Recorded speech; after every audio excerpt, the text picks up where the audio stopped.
This episode is making me realize that I am getting very old.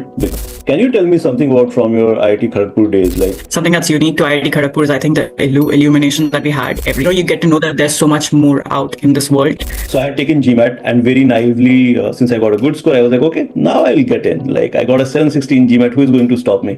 But it's not really about the hours that you put in, but how much you get out of those hours.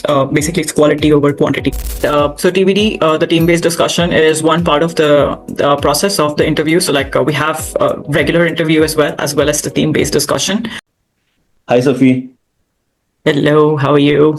Doing well. So, hey everyone, this is going to a very special episode because we have Saffi Garg with us, who recently got an admit to Wharton.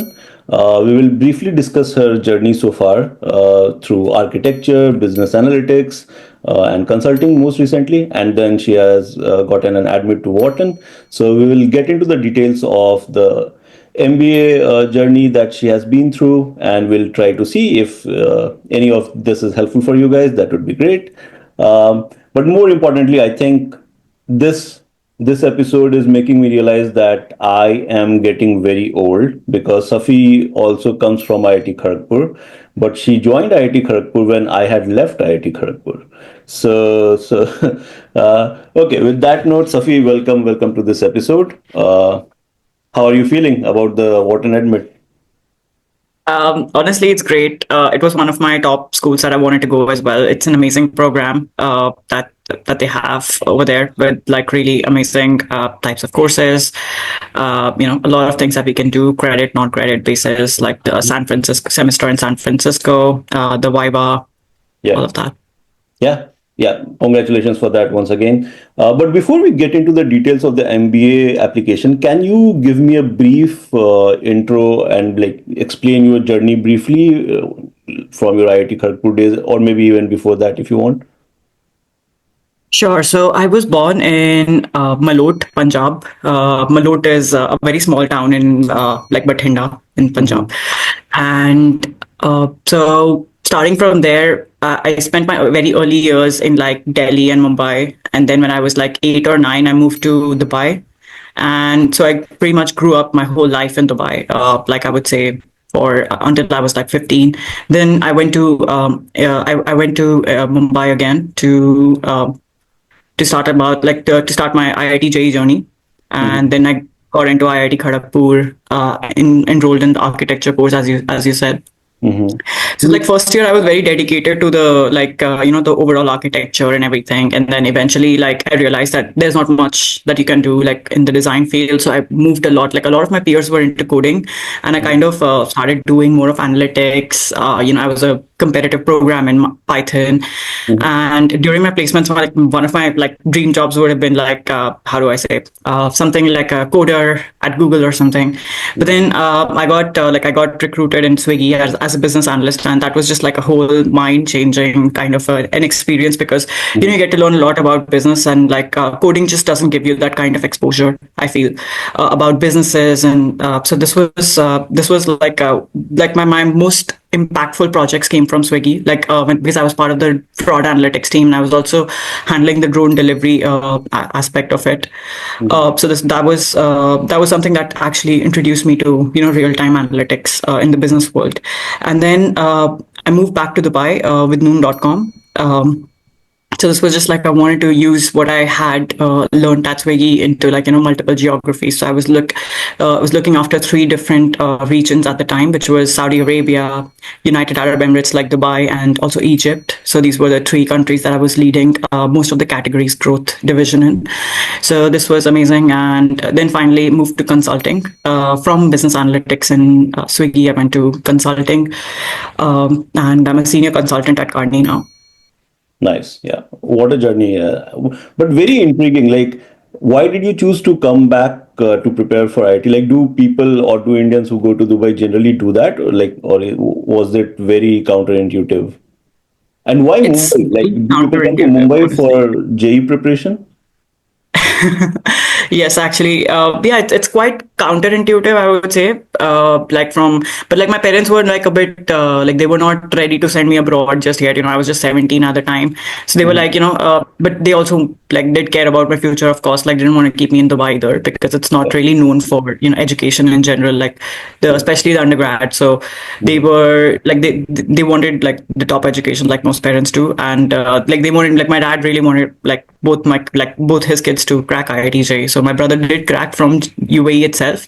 I Mhm. went back to Mumbai for especially this reason because there was like a lack of coaching. Like we had to do a lot of, like my brother had to do a lot of things online, Mhm. and they didn't want me to struggle with that. They wanted me to get a better rank and stuff like that. So I just ended up going to Mumbai.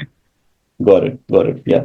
And can you tell me something about from your IIT Kharagpur days? Like most people start coding because core jobs is what like neither people want to do, nor there are a lot of core jobs.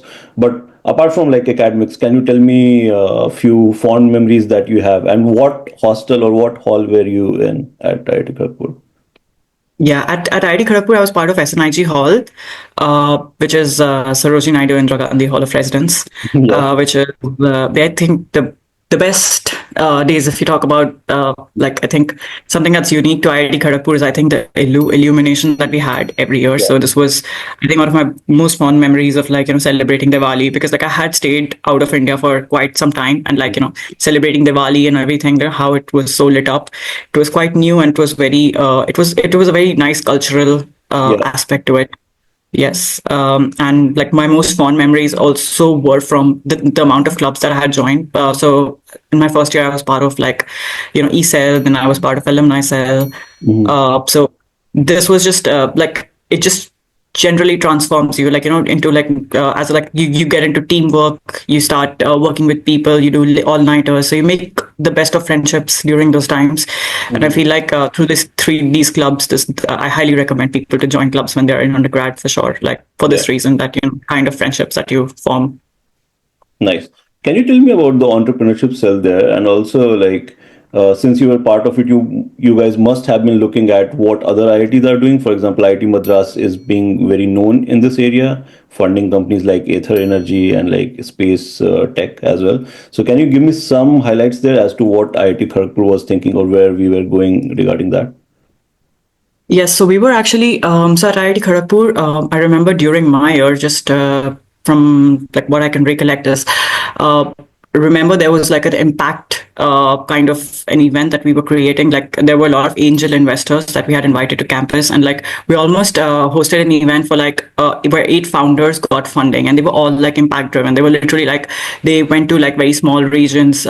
Like and then they enhanced their water sanitation, and overall, like these were like the kind of technology, it was like simple technology, but they were like transforming lives. And it was a good initiative, like I would say, by Kharagpur to actually invite angel investors to actually invest in these kinds of startups, because they come from a very niche place. They don't really have the most robust business model, but just Mhm. because they're creating impact, I think everyone does deserve a space. Yeah, yeah, it totally makes sense. Okay, let's move forward from IIT Kharagpur. I even want to spend like more than an hour there because it's also my alma mater. I'm very attached. I was in Nehru Hall, very attached to everything Kharagpur. I've been to Kharagpur, I think, thrice after graduating. So randomly, not for any placement or any of those stuff. Okay, so why did you choose to do MBA? Like, can you give us some inputs there as to how did you choose about doing MBA versus, let's say, continuing in Kearney or getting to any other consulting or any other area or VC or whatever? Like, how did you choose to do MBA? So yes, up from my graduation up until like my current situation, like in my job, I would say my learning curve has been very steep. I've learned a lot, like through consulting, through startups, the first two startups that I had joined, and but like at some point you start feeling like you're learning overall, you're becoming too comfortable. Like I could do, like if I wanted to stay in Kearney, I could stay until like I'm partner, and then I could do all of it, Yeah. and that would be a very comfortable route to take. But I feel like I need to like explore what's out there in the world. Like a lot of people are doing, like if you, especially if you read books, like like the Peter Thiel 0 to 1 book is like one of my favorites, or like I was just like listening to this podcast about how Elon Musk bought Twitter, and like basically the whole story behind it. And you get to know that there's so much more out in this world that you Right. haven't really explored, like, through the traditional, like, consulting world, or in general, like with the whole startup space. I feel like there's a lot of scope there, especially. And like my passion was also like to, from Kharagpur itself, was to help these emerging startups, which are solving like big time problems in the world, to actually support them some way. Yeah. And how did you decide about, like, so did you apply only to US schools or did you also apply elsewhere? I only applied to the top five schools in the US. Got it. And did any of the new Trump government held you back in terms of, like, was that a hindrance in any sort of way? Because most of the people that I talk to these days, it's one of the burning questions that they have. Like, given the geopolitical situations in US right now, they're not very comfortable applying to US. So any thoughts there? I feel to a good degree, like colleges are becoming a bit more conservative, but at the same time, like, to the top MBA programs, I don't see any kind of a bias. Like I did get into Wharton, and I know a lot of my friends who also got into Harvard, Stanford, and Columbia, Booth, all across. Mhm. So, I mean, I would strongly encourage people to apply still, for Got sure. it. Yeah. And why US particularly compared to, let's say, UK, France? I feel like it's just like if we talk about MBA, it's more of a US thing. See what I mean? Like in a way, like you could go to France or the other places, but I just feel like opportunity wise, you would always come back to, like, I would, if I go to France, like say INSEAD, I would always come back to the Middle East, because that's where most people eventually end up after INSEAD or like LBS. So I wanted to explore something. I wanted to try out a different culture, become a bit uncomfortable. So I believe like US was the right place to be. Yeah. And even like people fear about recession and all.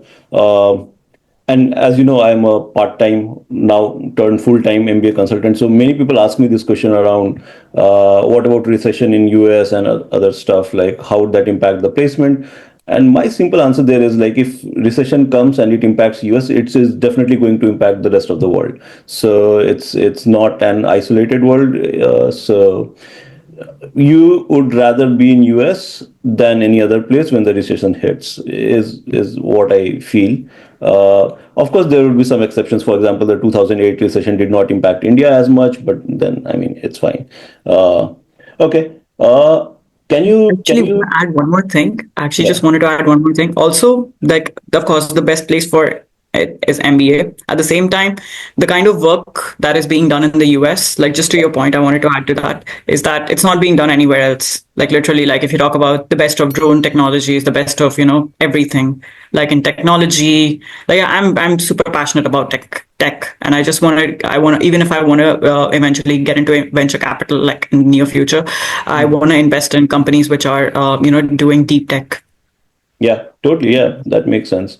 Can you tell us what schools did you apply to, and how do you, more importantly, how do you do that selection? How do you choose? Is there a framework people can use? So yeah, I mean, you could.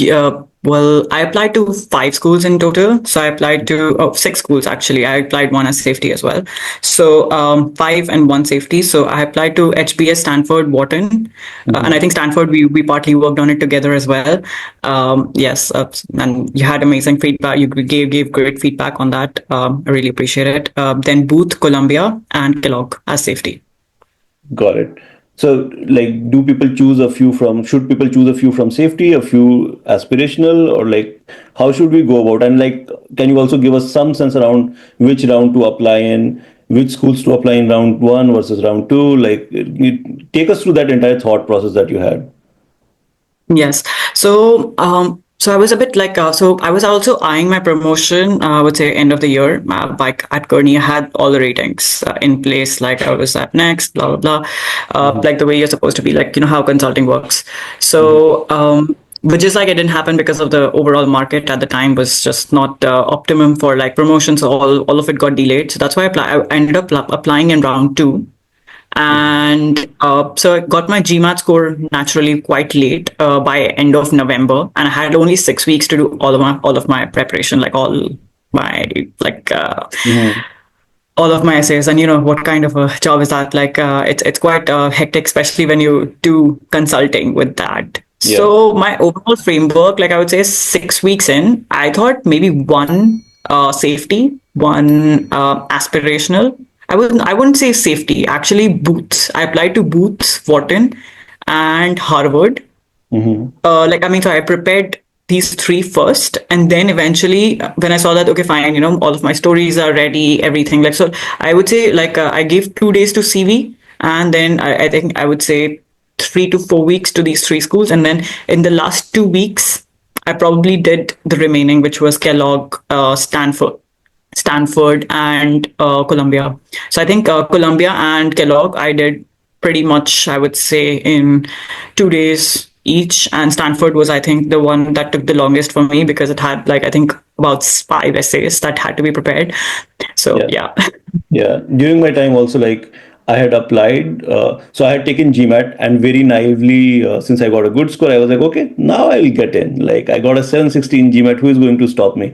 But then I talked to Rajdeep from Admissions Gateway. That was a free evaluation call, and he's like, dude, what are you doing? And because that was mid of August, so he was like, the deadline for Stanford is in 1 month, and you should start with someone. So I was very late there, and I think you were also late, but for different reasons. 6 weeks can be very hectic. Totally understand. Applying to 5 schools in 6 weeks is not easy. It's not ideal as well because I was doing, Yeah. like, I think at the time I was like staffed in a project in the mom, and I remember I was like waking up for client at like 6 in the morning, and I used to finish, like, I mean, even though it was a very chill project, it was PMO, but Mhm. like I would close the day at 6 p.m. and then I would work until 3 in the morning or 4 in the morning sometimes, like send everything to my consultant. It was literally like for those 6 weeks, I'm just shocked at like how my consultant also rolled it out because like she was totally invested like those Yeah. 6 weeks. It was great. Yeah. So you took GMAT. Any thoughts? Like, was GRE ever on the radar, or it was always GMAT?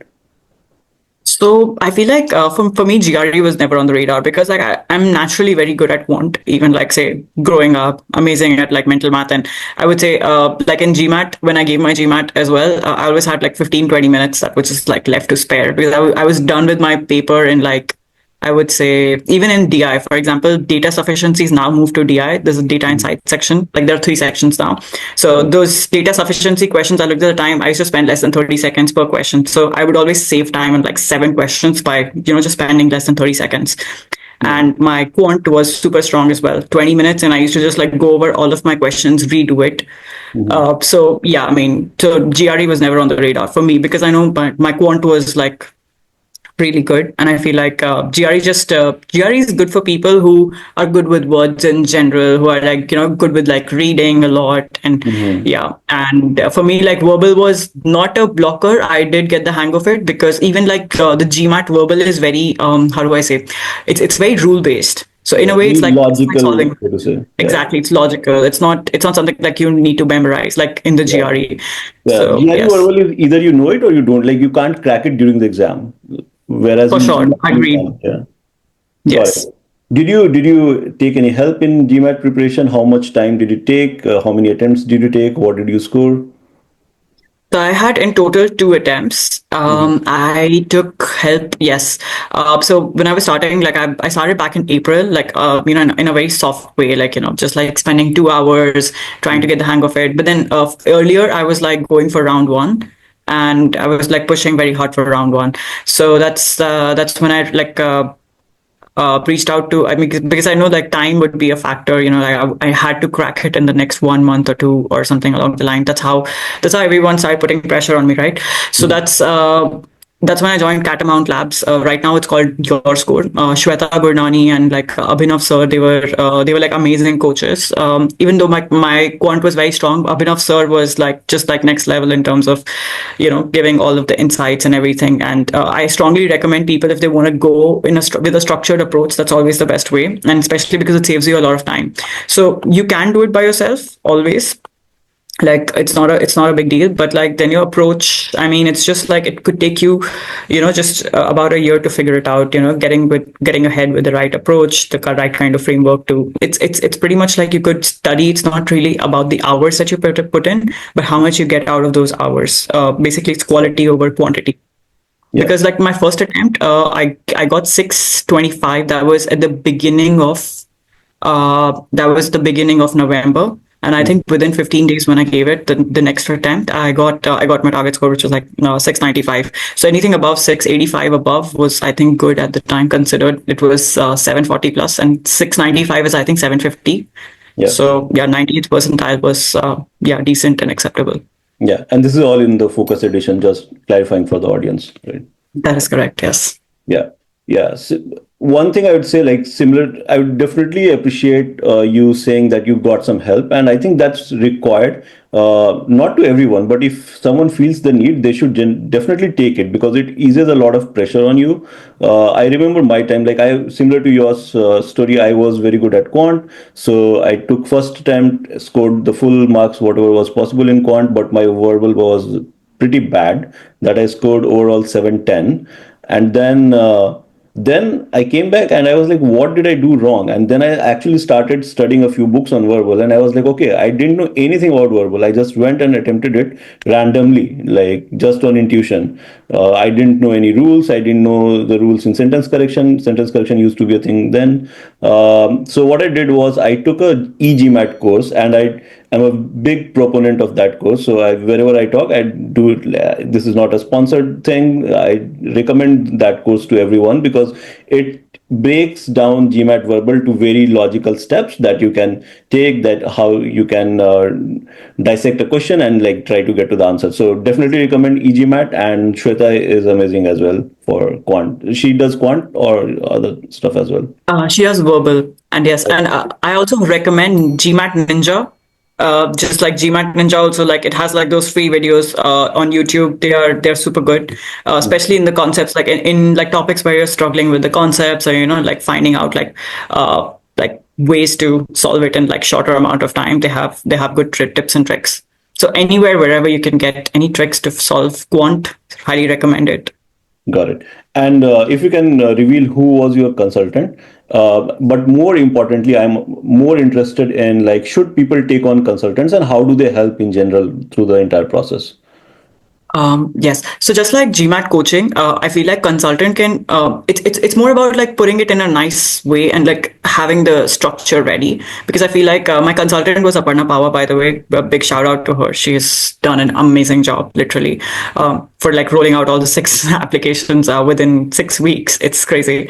Yeah. I'm surprised she did not say no to you because 6 weeks, 5 application is like, oh my God. Yeah. Yeah, and like initially we agreed with 3 schools, and then I was like, "Oh, can you please help me with this?" I was like, "Oh, can you please help me with that?" So I was like, "Yeah," and then she was super sweet to do this, like, and yeah, like, yeah. So coming back to the point about like consultant, it's similar to like joining a coaching. I would say it's like a productivity tool, right? At the end of the day, productivity in the sense like you need to manage. Like I have known people like personally who have cracked Harvard, Stanford without any coaching, like without any Consultant. external support, even with their GRE or without a consultant. But just like then they had like almost a year and a half to prepare their applications. It took them 2 years from the point that they thought of going Mm, for an MBA to actually go to the MBA. mm, yeah. Because it's a consultant already has those frameworks, and it knows, like, they know how to package it in a way. So with a consultant, I feel like you are guaranteed at least one M7 at any point. Like I would say mostly Mm, whatever schools that they make you apply to, because they have a framework ready. They know what the schools want. They know how to position. Like you could be like, for example, just giving my own example from Kearney itself. mhm. I know people with much better profiles, different nationalities, all kinds of diversity, but they didn't make it to any of the top schools that they wanted to go to, because it's just like a consultant knows how to package it in a nice way. So you could elevating the points, Mhm. all of that, like storylining, even like when you were working when we were working together, I feel like a lot of our stories, like you were able to connect the dots very well, and that was amazing. So this is like a unique skill Yeah. set that Getting consultants a have. bit deeper there, and dispelling some myths. Like, at least I used to feel when I started working with a consultant for my MBA applications, is like they would write the essay for me and everything would be done, which is not the case, right? Like, you have to write your own essays and they are there to guide. So getting a bit deeper, can you tell us like what the modus operandi is? Like, how do you connect? Like, how do consultants and the client work together? How do the conversations go? Take me through, like, and do you start with resume? Do you start with essays? Those sort of things.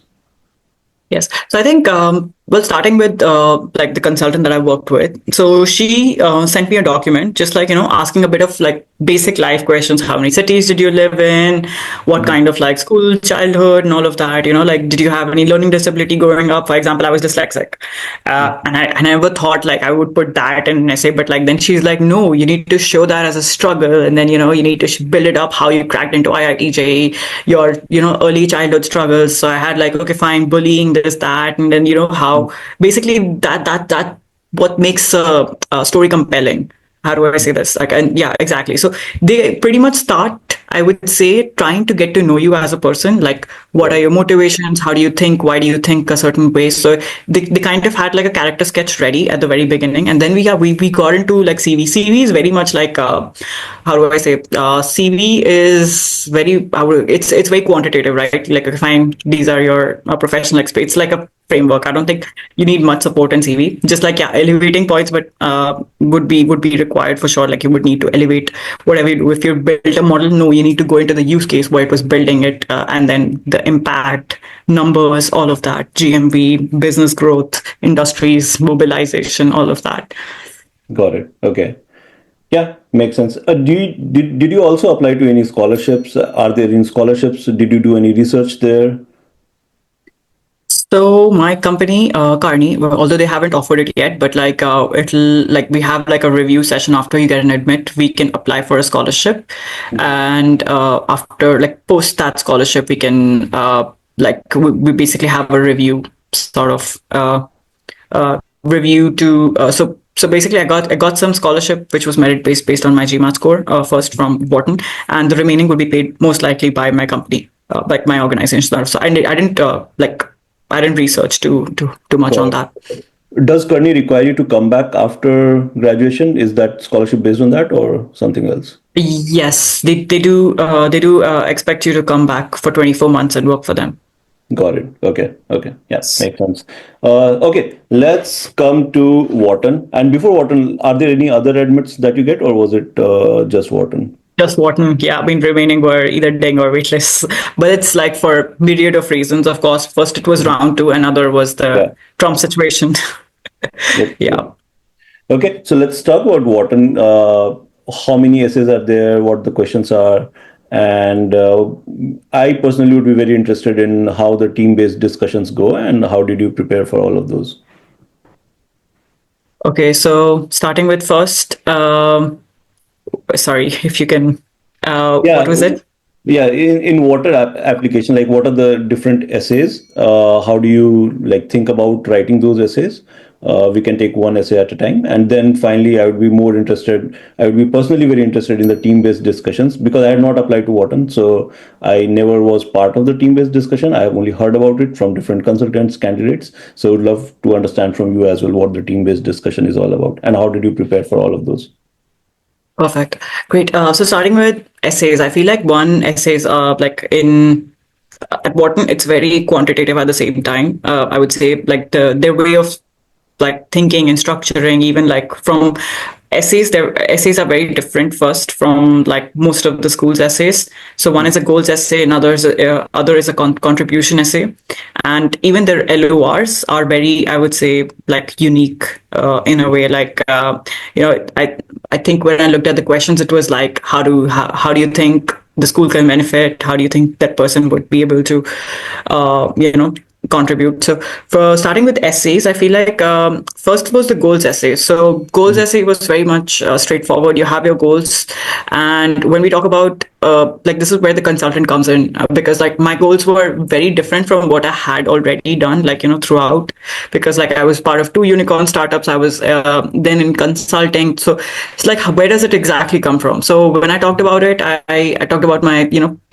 like when I was growing up, my dad was also planning to launch a startup which was very niche in the sustainability area, which did not go through very well. It was not taken very positively, and the main reason was that like VCs usually only fund like startups with a robust business model. They only care about numbers. So like just like these startups which are trying to make a real impact, they don't have a space as of now. Like they have very little space. I would say not the right kind. Mm-hmm. So it started from there. Then I talked about my time at IIT Kharagpur, and then also as like a pro bono, like out of like a part of Carney's pro bono mentorship, I was supporting like startups which are like emerging, like in these emerging markets, like Lebanon, Saudi Arabia, and yes, United Arab Emirates as well. So I was part of like I was supporting a startup in like mental health tech space, which is also very niche, also impact driven. And another was so there's no minimum wage culture in the UAE. So we wanted to start like tipping as a culture, and there's a startup which I was like part of because like one of the ex partners at Kearney like he included me in it when he left Kearney. So yeah, basically I was out there helping out the food and beverage category division, where just to like increase tipping for restaurant waiters and like the cook, chef, yeah, so all Sure. the low wage employees. Yeah. So I mean, So that's like how like whatever goals you write, but you do need to somehow prove or somehow connect how like you have done similar things in the past, or how you are into like how you got interested into getting to those exactly. goals, right? Like you need to have some proof points. Otherwise, if it's like very different from whatever you have done, then it becomes quite challenging for the admissions committee to also consider you, right? Even Of though course, yeah, like, yeah. you, Yeah, it's all about like convincing them that yeah. you are this person and why you are this person. I feel like your goals could be anything. It could like Mhm. my goal could have been like just coming back to consulting, and I could write all about, how basically how I'm moving markets, how I'm like influencing policymakers and things like that, and I could just put it down. But like it needs to be a believable goal at the end of the day. Yeah. Agreed. Okay. Let's I get to feel the like this is where the second. consultant comes in as well, because they know Yeah. how to gauge, like they know how to create that storyline. So Yeah. that was my goal to say. Got it. Okay. And what was the second one? The second one was contribution. So contribution, I feel like in contribution you need to speak to a lot of folks, like at Wharton as well, alumni, Mhm. people who let's like so it's like a continuation of your goals, I say, Mhm. and you need to justify, like you need to say what are you gonna how are you gonna contribute to, like it's not just about taking from the school but also about contributing to the school. So basically what are you going to do, like how are you going to bring your past into the essays? So it's a lot about like you go back to your own experiences, and you'll be like, okay, fine, for example, I work for UN Women, so I was like, okay, fine, I'll create a bridge out of the whole UN Women thing, and basically extend it to like the Wharton network, because a lot of people are coming from, say, areas where women are not like the like at the top, or like not an executive role. So Yeah. something that can also impact the lives of women in like some areas.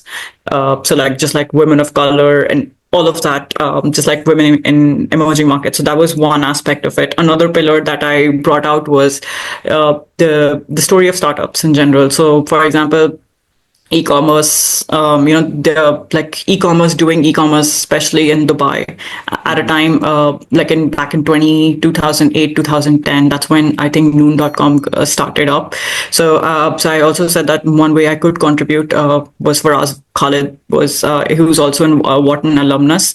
Mhm. We could invite him for like for a call, or for like something like invite him on campus to like deliver speeches about Wharton in general, like how to scale businesses in in these areas, like in emerging markets, or like some places where the infrastructure is not really the best, Got it. just Yeah. like Africa, Middle East at the time. Yes.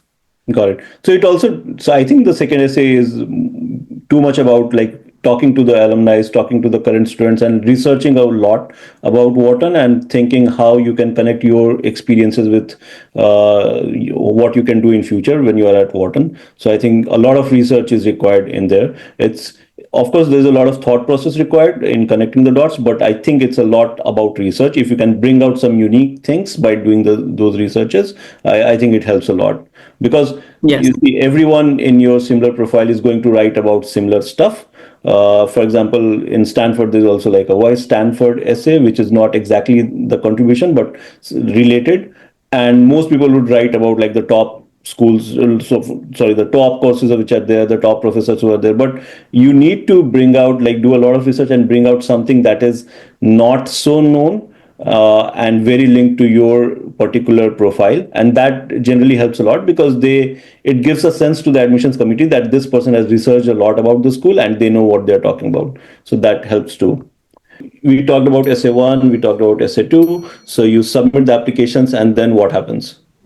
So yes, after you submit the applications, then you wait for the interview invite, and just like HPS, the good part about Wharton is that you don't really, it's not like rolling invites. So it's like you get it at one shot. On one day they will let you know whether you're through or not. You don't have to wait until the end.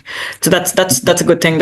So I got the interview invite, and so TBD, the team-based discussion is one part of the process of the interview. So like we have a regular interview as well as the team-based discussion, and so the team-based discussion is so it's a very interesting exercise. They usually want to test out your team dynamics in general. So you have like so you select a slot, and it could be like very random. You'd have like people from all over like anywhere in the world can connect at that, at that particular time. And then you would have like, they would give you a topic, and then you need to, like, for example, a topic could be like, during my time it was like developing an impact community. When we talk about impact community, it could be anything, right? It could be whether some people think about impact community from like mental health standpoint, others think more from like emerging markets. Then one of the most popular one during my TBD was artificial intelligence. Everyone wanted to like leverage artificial intelligence into one core topic. So I feel like, yeah, this is something like, you have like myriad of ideas. Like all 5 people would come up with their own like definition of impact and why you think it should be, and then you need to align on a topic. So I feel like so it's out of the 30 minutes, it's sort of like you kind of break it down. So first 5 to 10 minutes you kind of align on a topic, then you come up with the learning outcomes, what would be the outcome of this particular topic, and then finally you would go into what are the Wharton's resources that could actually help out to that like where we can actually leverage the synergies, versus what are the external resources that we can leverage to kind of grow this particular community. And then finally it'll be like a KPI NPS kind of thing, which is like a bonus. It's not exactly part of the impact community. It's sort of like a bonus. And then finally you would then do the presentation.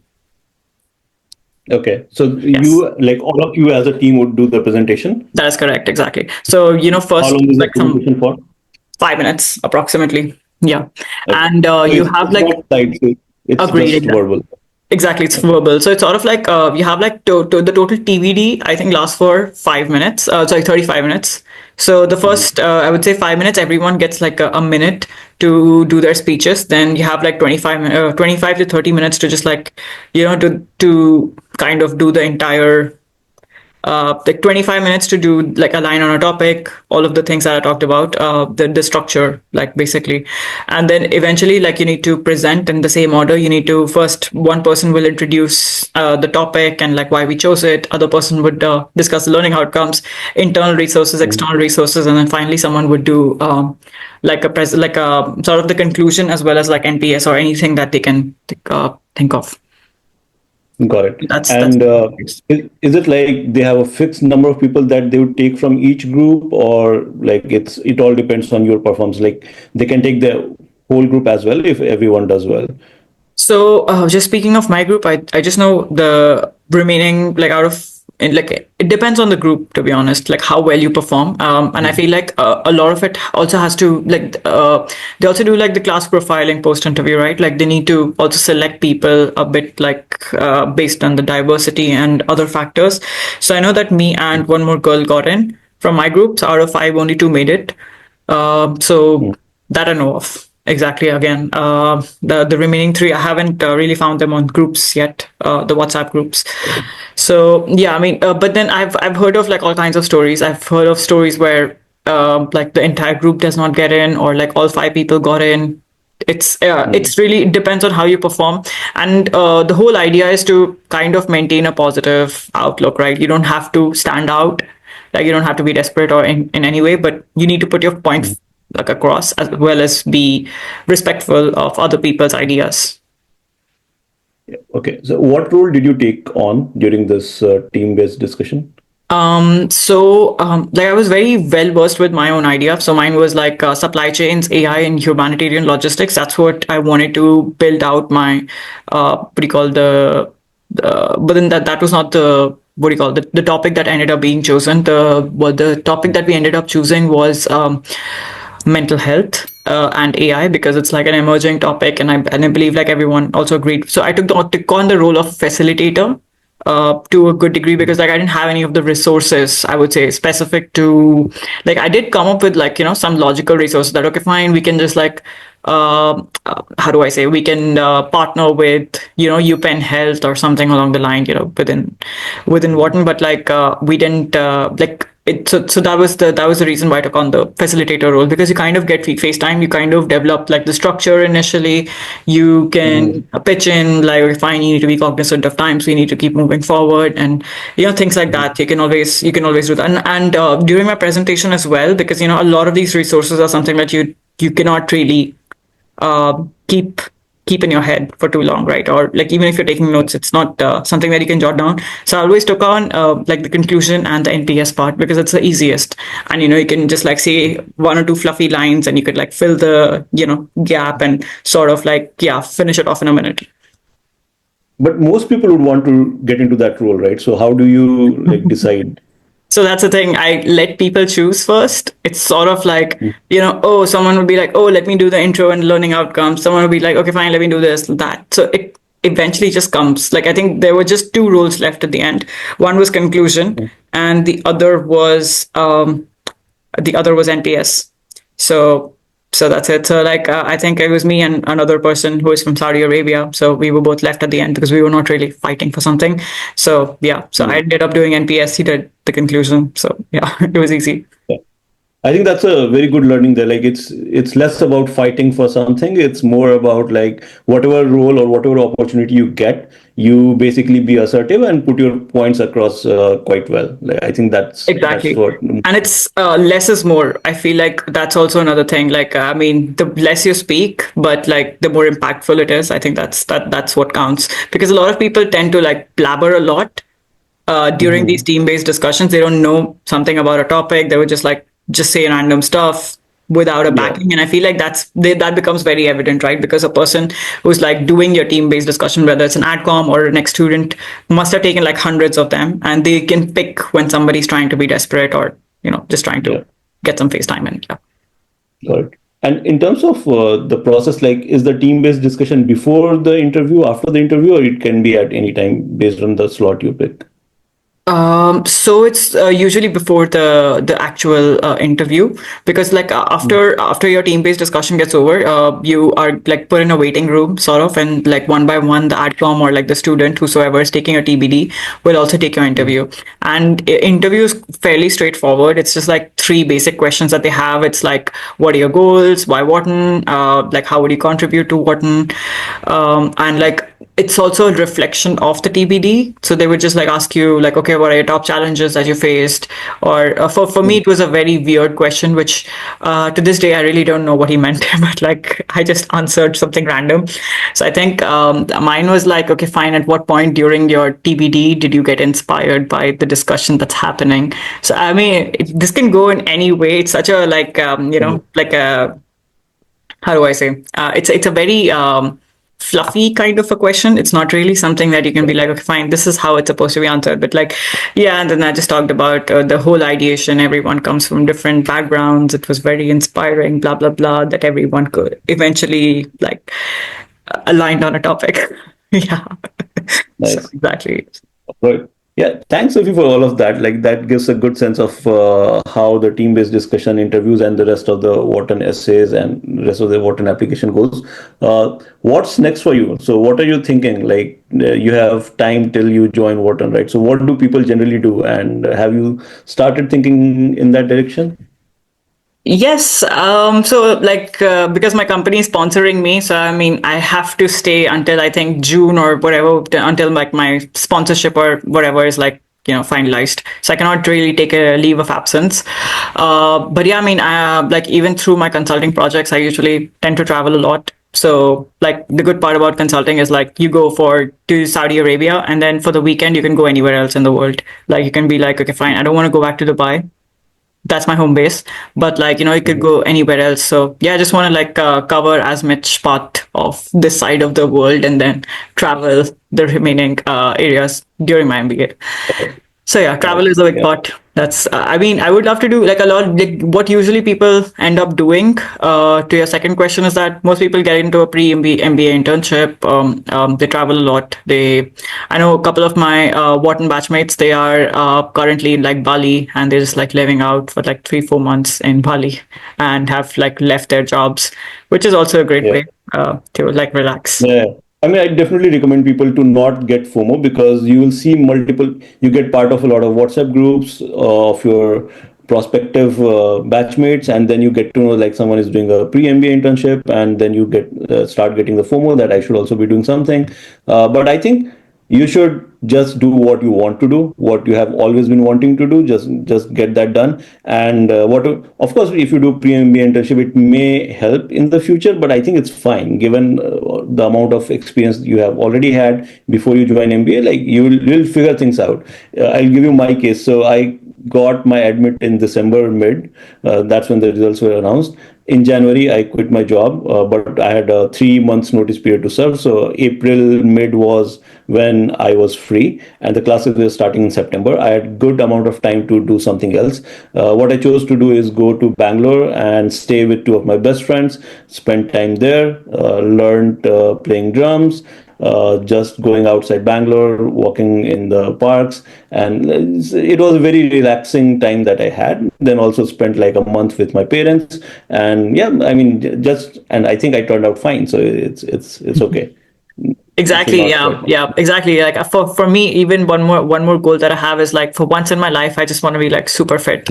Like those like good fit.